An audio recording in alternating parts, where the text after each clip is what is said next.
அரசு உதவி பெறும் பள்ளிகளும் விரிவுபடுத்தப்பட்ட காலை சிற்றுண்டி திட்டத்தின் பலன்கள் குறித்து செய்தியாளர் அவினேஷுக்கு மாநில திட்டக்குழு துணைத் தலைவர் ஜெயரஞ்சன் அளித்த பேட்டியை தற்போது பார்க்கலாம்.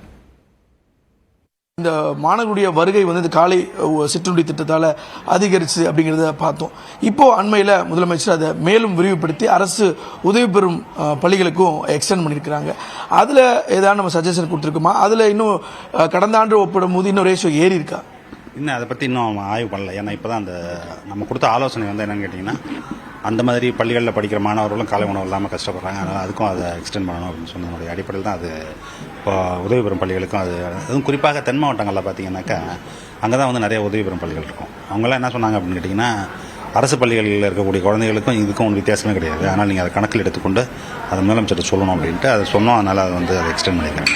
இப்போ அதனுடைய இம்பாக்ட் எப்படி இருக்குது அப்படிங்கிறத பார்க்குறது முன்னாடி என்ன அப்படின்னு கேட்டிங்கன்னா, போன தடவை நம்ம பார்த்தபோது உணவு அந்த திட்டம் அறிமுகப்படுத்தப்பட்ட புதிது அறிமுகப்படுத்தினோன்னு அந்த பிள்ளைங்க எப்படி நினைக்குது, அதை பற்றி பேரண்ட்ஸ் என்ன நினைக்கிறாங்க அப்படிங்கிறத நம்மளால் பார்க்க முடிஞ்சுது. எப்பயுமே இந்த மாதிரி உணவு ரெகுலராக சாப்பிட்டு இருக்கும்போது குறிப்பிட்ட காலம் போனால் தான் அந்த உணவுடைய பலன் என்ன இருக்குது அப்படிங்கிறது நமக்கு தெரியும். அப்போ என்ன பண்ணோம் அப்படின்னா, ஆரம்பத்தில் அடிப்படையில் இந்த பிள்ளைங்க இப்போ எவ்வளோ உயரம் இருக்குது, எவ்வளோ வெயிட் இருக்குது அப்படிலாம் பார்த்துட்டு அப்போ மருத்துவர்கள்ட்ட கலந்து ஆலோசித்த போது அவங்க என்ன சொன்னாங்க அப்படின்னு கேட்டிங்கனாக்கா, அவங்க மினிமமாக ஒரு 6 மாதமாவது அதை தொடர்ந்து அவங்க சாப்பிட்டாங்கன்னா தான் அதுக்கு என்ன எஃபெக்ட் இருக்குன்னு நம்மளால் சொல்ல முடியும் என்று சொன்னதன் அடிப்படையில் 4 சுற்று ஆய்வு பண்ண போகிறோம். ஃபஸ்ட்டு ஒன்று பேஸ் லைன் பண்ணியாச்சு. இப்போ அடுத்தது என்ன பண்ணியிருக்கோம், 2வது ஒன்று பண்ணியிருக்கோம், 3வது ஒன்று பண்ணிவிட்டு 4வது டிசம்பர் மாதம் தான் பண்ணி முடியும்.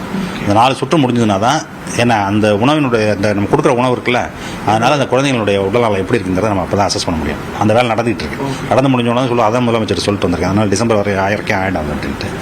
அது இல்லாமல் பல ஆய்வுகள் பண்ணியிருக்கோம். அது எல்லாத்தையும் மொத்தமாக அன்றைக்கி அவர்கிட்ட சொல்லியிருக்கோம். இந்த மாதிரி இதெல்லாம் பண்ணி முடிச்சிருக்கோம் அப்படின்னா, அது இல்லாது கொள்கையெல்லாம் வகுத்து கொடுக்கறது இருக்குல்ல, அதில் ஒரு 6 கொள்கைகள் ரெடியாக இருக்குது அப்படிங்கிறது. அதெல்லாம் இப்போ உடனே அவர்கிட்ட என்னால் கொடுக்க முடியாத காரணம் என்னன்னு கேட்டிங்கன்னா, அவருக்கு ஒன்றும் டைம் இல்லை.